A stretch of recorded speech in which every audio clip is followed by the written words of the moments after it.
قربانی اور عقیقہ کرنے کی دعا۔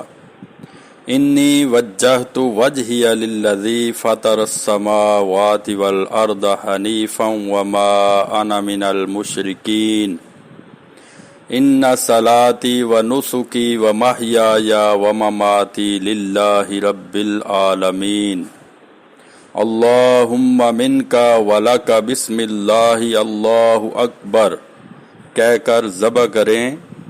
ذبح کرنے کے بعد یہ دعا پڑھیں، اللہم تقبلہ منی کما تقبلت من حبیبک محمد وحلیلک ابراہیم علیہم السلام۔